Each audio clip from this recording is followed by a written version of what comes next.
Point de la campagne 2016 du comité de gestion de la transhumance. Un bilan non satisfaisant vu les incidents enregistrés au cours de cette période. De nouvelles stratégies ont été adoptées pour une transhumance sans violence en 2017.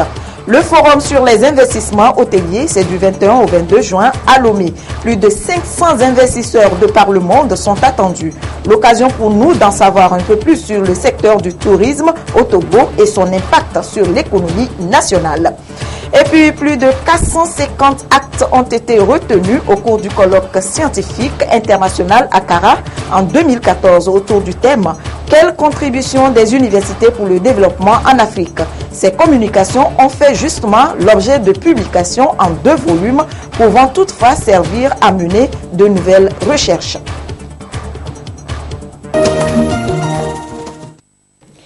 Voilà pour les titres du 20h de ce dimanche. Bonsoir à toutes et à tous.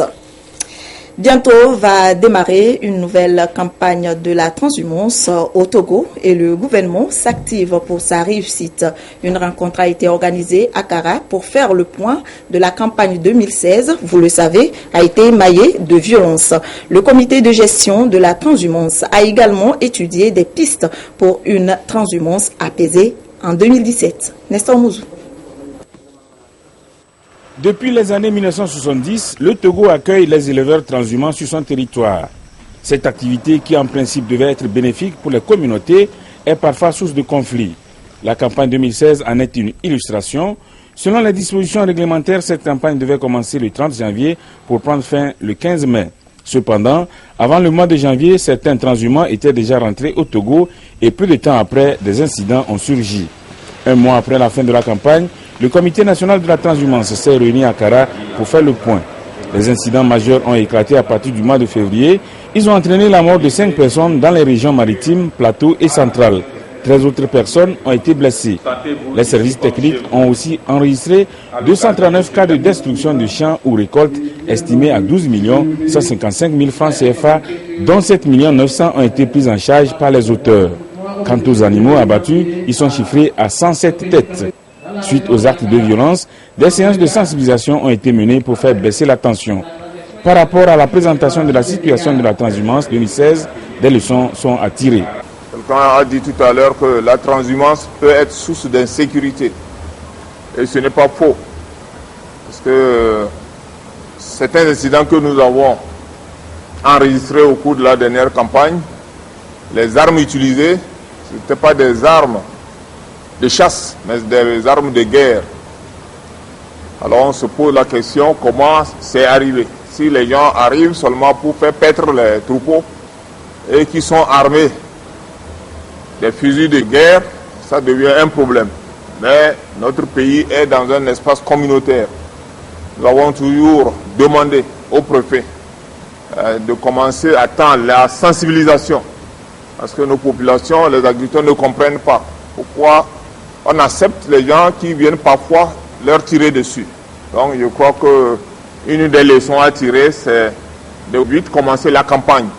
Ça permet à chaque préfet, à chaque comité local de commencer la campagne de sensibilisation. Là où il y a eu des incidents, essayer d'apaiser le cœur. Pour une transhumance apaisée en 2017, un plan opérationnel a été adopté. Il met l'accent sur le travail à faire en amont. Il sera question dans les mois à venir d'aller vers les pays de provenance des bœufs pour leur communiquer la charge pastorale, c'est-à-dire le nombre de têtes de bœufs que le Togo pourra abriter pour l'année 2017 en prenant en compte notre proposition locale. Donc nous allons partager cette information au niveau des pays de provenance des transhumants et organiser déjà les activités depuis ces pays-là de départ. En quoi faisant? En positionnant nos équipes le long des frontières, puisque l'effectif est connu d'avance, ça nous permet d'organiser et d'orienter les bœufs vers les couloirs de transhumance que nous sommes en train de construire. Et puis voir avec la collectivité locale, surtout la chefferie traditionnelle, si au niveau de chaque localité, que ce soit les villages, les hameaux ou les cantons, les chefs traditionnels ne peuvent pas mobiliser un foncier, peut-être 2 hectares, pour offrir aux transhumants qui arrivent de façon à permettre aux bœufs de faire le pâturage sur ces aires. Il est aussi prévu de revisiter la carte de la transhumance, de renforcer les ouvrages pastoraux, de recenser les éleveurs sédentaires, d'exiger la carte professionnelle des bouviers transhumants, la relecture de l'arrêté portant organisation de la transhumance pour assurer la traçabilité des taxes perçues et des activités liées au dispositif juridique de la CEDEAO sur la transhumance. Direction d'Apaon où a démarré la première phase du projet eau et assainissement au Togo. 800 latrines seront construites au bénéfice des populations vulnérables dans la ville de d'Apaon pour contribuer à son assainissement. Désiré à l'œil. La ville de Dapan, chef-lieu de la région des Savanes, connaît un accroissement démographique rapide. Conséquence, l'on assiste à une extension urbaine non maîtrisée. Cette évolution devrait s'accompagner de structures d'adduction d'eau et d'un assainissement dans sa globalité. Les efforts de la mairie en matière d'hygiène n'aboutissent pas réellement et l'absence d'un cadre de concertation et d'une synergie d'action entre acteurs, elle explique aussi. Le projet eau et assainissement au Togo PAET première phase comme une solution pour améliorer la gestion des ordures solides et liquides avec la mise en place d'une filière de leur collecte et leur valorisation. Pour débuter le projet, c'est la construction des latrines familiales dans la ville de Dapan qui est lancée. La télé d'aujourd'hui concerne le lancement des activités de l'assainissement domestique qui consiste à la construction de 800 latrines familiales qui iront prioritairement aux ménages les plus démunis. Et pour donc arriver à bien mettre en œuvre cette action, il va devoir impliquer les comités de développement des quartiers, les chefs de quartier, les associations à base communautaire qui vont aider l'unité d'exécution de coordination, l'assainissement des quartiers riverains de la ville de la rivière d'Idago permettra donc de diminuer considérablement la pollution donc du barrage d'Aloa. Dapan et Atakpamé sont les villes pilotes du projet, un projet financé par l'Union européenne dans le cadre du 11e FED. Les CDQ, les ONG et la population en général sont appelés à s'associer et opérer une dynamique pour appuyer le projet qui, s'il réussissait, donnera une belle image à la ville de Dapan et changera le cadre de vie des populations. Lomé, capitale des investissements hôteliers, c'est du 21 au 22 juin prochain. Mardi s'ouvre donc un forum sur les investissements hôteliers où plus de 500 investisseurs de par le monde sont attendus. Au cours de cette rencontre de haut niveau, ils discuteront affaires en hôtellerie, mais aussi en tourisme. En prélude à l'événement, nous avons voulu savoir comment se porte le secteur. Les responsables en charge du tourisme se prononcent sur ce que pourra apporter ce forum à la dynamique en cours dans la relance de l'industrie touristique togolaise, surtout sur le plan socio-économique. Le tourisme et son impact sur l'économie nationale, c'est un dossier signé Pierre Soussoupo. Le Togo, avec ses 56 600 km², regorge de potentialités naturelles qui suscitent de l'admiration et parfois de la curiosité. Sa plage, ses montagnes, ses sites culturels et même ses rites et coutumes ont longtemps constitué de véritables attractions qui recréent la destination Togo. Après les années de crise, depuis 2005, le Togo renoue avec la promotion et le développement du secteur touristique. Environ 400 000 touristes foulent le sol togolais chaque année. Et en croire les responsables du secteur, l'industrie touristique reprend de l'envol. Avec la reprise de la coopération, le tourisme également a repris. A connu des avancées significatives à partir des années 2009. Au jour d'aujourd'hui, nous avons environ 400 000 arrivées de touristes qui se composent à peu près à 55% de tourisme d'affaires et 45% de tourisme de loisirs et qui rapportent plus de 30 milliards de francs au PIB nominal. Nous saluons la vision du gouvernement dans ce sens parce qu'avec la confiance, l'amélioration du climat des affaires, les opérateurs hôteliers s'intéressent de plus en plus à notre pays. Le secteur se portait bien, même si l'on reconnaît qu'il faut un engagement beaucoup plus poussé pour soutenir la politique du gouvernement en la matière. Le forum sur les investissements hôteliers qui va s'ouvrir ce mardi à Lomé devra apporter une plus-value à la dynamique actuelle insufflée au secteur. C'est une confiance renouvelée que les acteurs du secteur, notamment hôteliers, touristes, investisseurs, font à notre pays. Ce forum va se tenir grâce à la volonté du président de la République. C'est lui qui en est le parrain. C'est une plateforme. C'est une plateforme de rencontres, d'affaires. Les grands groupes hôteliers seront là. Lomé sera pendant ces 2 jours la capitale mondiale de l'investissement hôtelier. Parce que on a 50 nationalités qui arrivent, en passant par les Américains, Canadiens, Russes, Chinois, Indiens, Européens. Tous viendront se rencontrer à Lomé, discuter affaires avec les grands groupes hôteliers comme les Hilton, Accor, Sheraton, Starwood, Marriott, etc., etc. Donc, ça a une importance capitale pour nous.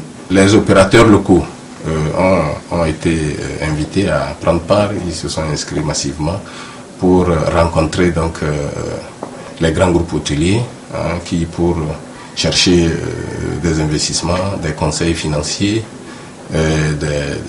des financements pour leurs projets. Lomé, capitale mondiale des investissements hôteliers, fera redécouvrir la destination Togo à plus de 500 visiteurs. Et c'est pas fini. Le prochain sommet sur la sécurité maritime augure également de bonnes perspectives. Le sommet sur la sécurité maritime est un atout formidable pour le secteur du tourisme. Étant entendu que tout ce beau monde qui viendra au Togo va redécouvrir la destination Togo. Nous avons eu le sommet de l'UA en 2000. L'UA a été créé à Lomé en 2000. Et le sommet d'octobre 2015 sur la sécurité maritime est un atout pour montrer au monde entier ce qu'est le Togo aujourd'hui, 15 ans après le sommet de l'UA. Tourisme et hôtellerie, 2 domaines qui se côtoient. 3e source de devises dans les années 80, ces secteurs pourront-ils retrouver leurs lettres de noblesse? Les professionnels nourrissent encore l'espoir que les assises du 21 et 22 juin prochains auront des retombées significatives pour beaucoup plus d'investissements en hôtellerie, mais aussi en tourisme au Togo. Lomé, capitale mondiale de l'investissement hôtelier du 21 au 22 juin, et nous reviendrons dans nos prochaines éditions sur le dynamisme de l'investissement hôtelier au Togo. On en vient maintenant à ce colloque scientifique international initié par l'Université de Kara en mai 2014 autour du thème « Quelle contribution des universités pour le développement en Afrique ?» C'était lors de son 10e anniversaire. Plus de 450 communications ont été retenues et publiées en 2 volumes aux éditions Harmattan. Ces ouvrages ont été remis aux enseignants-chercheurs de l'Université de Kara, pouvant toutefois servir à mener de nouvelles recherches. Nestor Mouzou. L'une des activités phares lors de la célébration du 10e anniversaire de l'Université de Kara fut le colloque scientifique international. À ce rendez-vous du donner et du recevoir, plus de 450 communications ont été retenues. Ces communications qui répondaient à la question centrale, quelle contribution des universités pour le développement en Afrique, ont fait l'objet de publications en 2 volumes. Les ouvrages ont été remis aux enseignants de l'Université de Kara. Chaque volume fait 700 pages. Le premier comporte 59 articles et le deuxième 49. Dans un volume, on a traité de l'environnement, de la démographie, de l'aménagement du territoire, de la sécurité alimentaire et de la santé. Et le second volume a traité de la démocratie, de la gouvernance en Afrique. Ça a été une occasion pour l'université de montrer encore sa visibilité parce que sur le plan international, le document est produit. Ces ouvrages seront d'une grande utilité pour l'Université de Kara en ce moment où cette institution se repositionne en vue de proposer des réponses spécifiques aux exigences de son environnement socio-économique en pleine mutation. Les documents que nous venons de recevoir contiennent des réflexions, des savoirs qui peuvent servir à mener de nouvelles recherches, à comprendre certains aspects de notre culture, de nos problèmes quotidiens, de nos maladies, de quels enseignements on peut tirer des leçons pour améliorer nos cours. L'Université de Kara a commencé des démarches pour l'assurance qualité en son sein.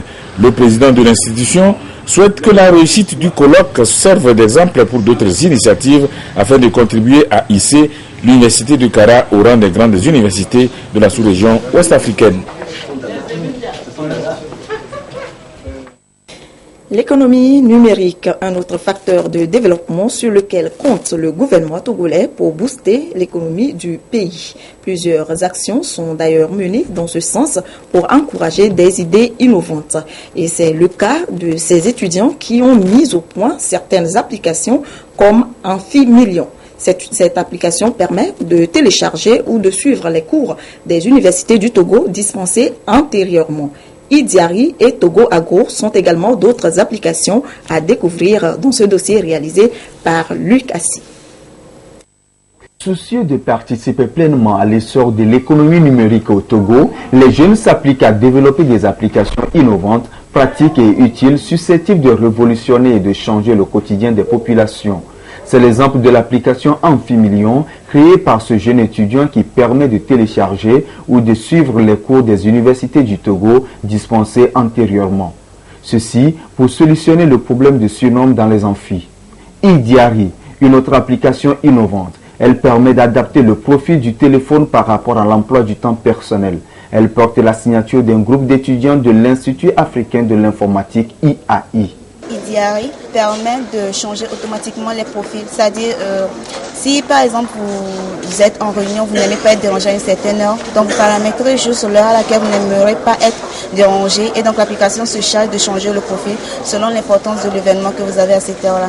Il y a aussi une partie géolocalisation dans l'application, par exemple lorsque vous avez une réunion à tel point, l'application vous indique à quelle heure vous devez partir pour ne pas être en retard à la réunion. Au bout de la découverte, non. On ne l'est pas encore. Togo Agro, application typiquement consacrée à l'agrobusiness. Elle sert d'interface entre tous les acteurs intervenant dans le secteur de l'agriculture et favorise les échanges agricoles via Internet. La propriété intellectuelle de ce chef-d'œuvre revient à Eder Etri, économiste de formation. Tous les agriculteurs togolais, ils pourront, par cette application quand même, être visibles. En quoi faisant, nous avons différents canaux de fonctionnement de cette application. L'agriculteur togolais qui est dans sa ferme, qui a accès au réseau GSM, peut à partir de son menu SMS pouvoir envoyer des offres. Si par exemple il a du café, cacao et qu'il a par exemple 10 tonnes et qu'il est capable de pouvoir livrer 100 tonnes par mois, il publie cette offre-là. Et cette offre se retrouve à partir de son menu SMS. Cette offre se retrouve directement sur la plateforme web qui est plutôt ouverte aux utilisateurs de Internet, donc du monde. Ou quand il publie instantanément ce SMS d'offre, tous les abonnés du réseau qui s'intéressent à son domaine reçoivent l'offre aussi sur leur téléphone.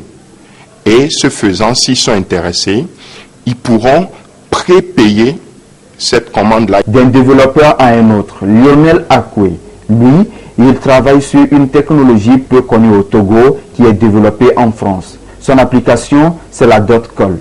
Elle donne la possibilité de posséder un annuaire numérique pour plus de visibilité et d'élargissement du carnet d'adresse. Il y a 80% de notre économie qui est informelle et on a 4 millions d'abonnés mobiles. Donc la plupart des trafics économiques se font par les communications mobiles. Mais ce volume-là n'a pas d'annuaire pour leur visibilité, pour élargir leur carnet d'adresses. Donc, AdotCall, l'application, offre cette annuaire-là à cette masse. Toutes ces créations sont soutenues par le ministère de l'économie numérique qui... Voilà le Togo à l'instar. Donc nous reviendrons tout à l'heure sur le système goutte à goutte. Mais bien avant, les réseaux sociaux, les politiques de tous bords, même les plus réfractaires, s'y sont mis.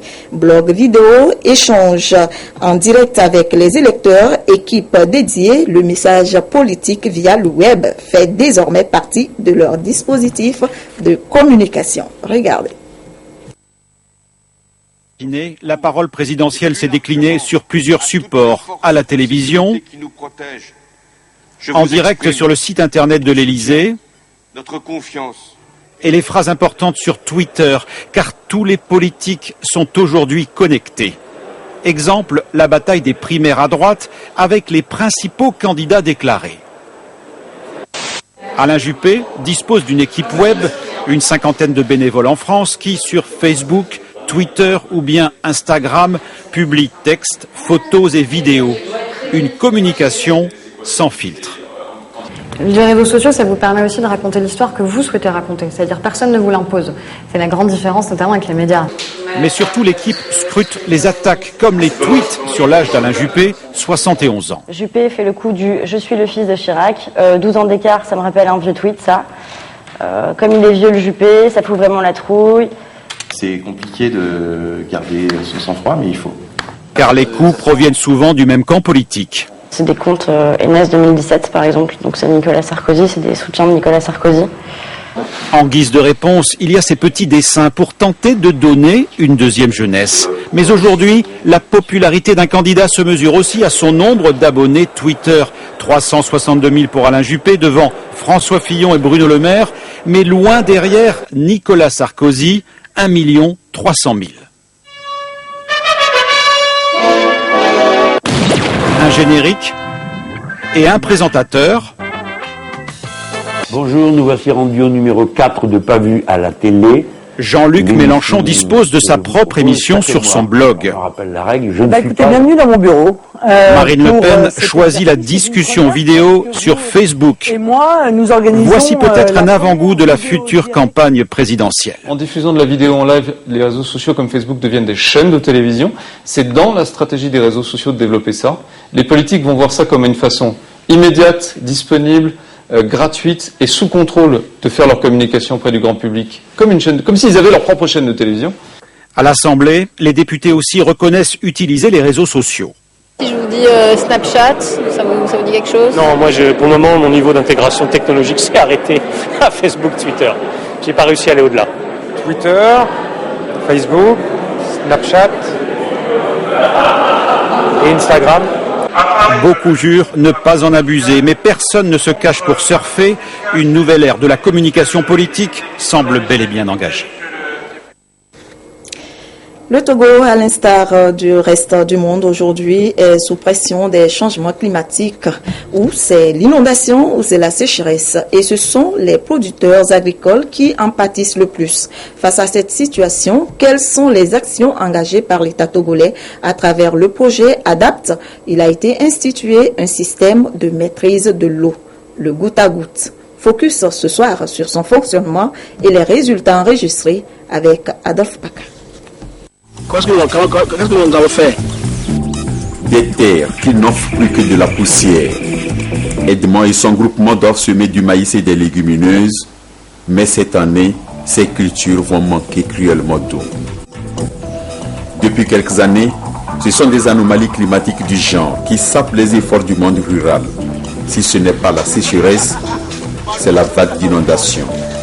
La nature ne tenant plus ses promesses, le monde est sous pression des changements climatiques. Ça fait beaucoup réfléchir. Et ça, nous vivons déjà les affres du changement climatique. Face à cette situation, l'État a pris des dispositions, même si elles ne tournent pas encore en plein régime.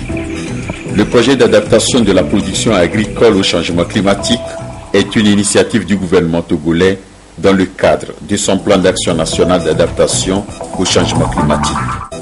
À travers ce projet, des secteurs tous azimuts du monde agricole sont touchés, visant à réduire la vulnérabilité des producteurs. Au niveau des producteurs, c'est que nous avons pu, à travers les différents appuis, sortir une certaine catégorie de vulnérables de leur état de vulnérabilité, et eux également vont contribuer à tirer les autres vulnérables de manière à pouvoir intensifier leurs revenus. Du reboisement communautaire et étatique aux techniques innovantes de la maîtrise de l'eau, des actions sont palpables au sein des communautés. Quelque part à Kolbongou, situé à 20 km à l'est de Dapaon dans la région des Savanes, nous avons visité M. Diamant.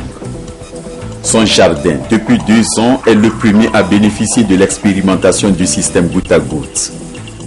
Je mets le matin un tonneau, le soir un tonneau. Si c'est grandi maintenant, le matin c'est 1,5 tonneau, le soir c'est 1,5 tonneau pour pouvoir alimenter normalement la plante. Lorsque ce système goutte à goutte est arrivé, je vois que ça ne gâte pas beaucoup d'eau. Mais ça ne fatigue pas l'homme. Maintenant, on peut faire plus de 3 campagnes dans la saison. Le goutte à goutte, une technique de micro-irrigation très économique en énergie et en eau. Cette technique importée d'Israël intègre déjà les habitudes des maraîchers comme ceux de la zone littorale.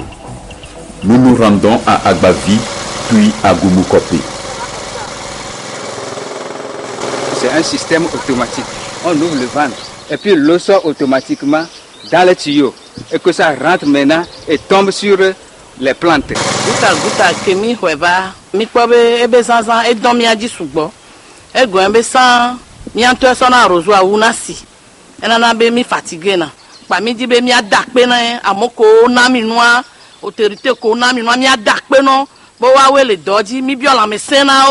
On était 13 Togolais à être formés en Israël sur le système de goutte à goutte. On était là-bas quand le chef de l'État a fait sa visite en Israël. Nous, après la formation, maintenant, on est revenu pour pouvoir expérimenter ce système.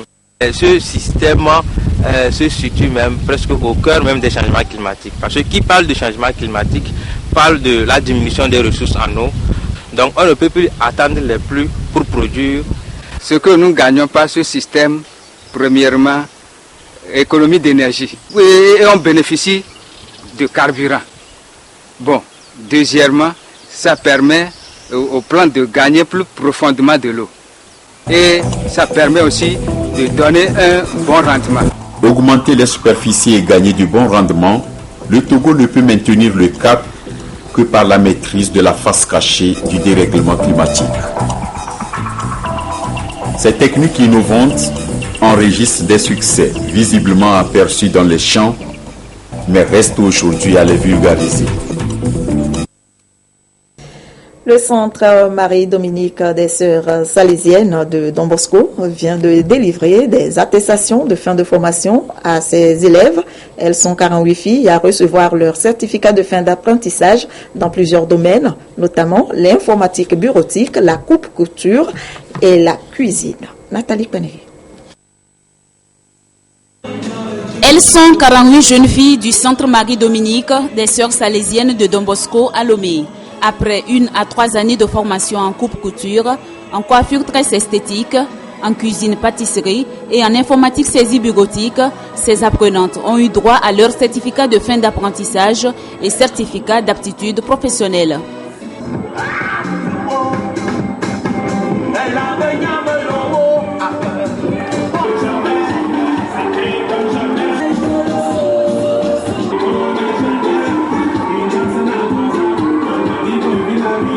J'ai appris beaucoup de choses, surtout à bien modeler les gâteaux et à apporter ma chose particulière. Il y a les plats aussi, les entrées, les résistances, les plats africains et les plats européens. J'ai fait la coiffure, la tresse. En coiffure, on fait aussi la coiffure homme-dame. Donc j'ai coiffé et puis aussi j'ai tressé. Pour la coiffure, je l'ai nommée beauté angélique. La tresse, à toi de voir. Et pour le garçon, je l'ai appelé coupe tropicale. La communauté éducative Marie-Dominique, animée par la spiritualité de Don Bosco, vise l'éducation intégrale de la jeune fille pour son épanouissement. Nous misons beaucoup sur la créativité. Ne pas faire tout ce que tout le monde fait, mais chercher à mettre son empreinte dans ce qu'on fait. Et c'est ce qui donne aussi la beauté, la couleur à ce que nous vivons. Ce centre de formation professionnelle, jusqu'alors réservé uniquement aux jeunes filles, ouvre dès la rentrée académique prochaine ses portes aux jeunes garçons dans les mêmes filières.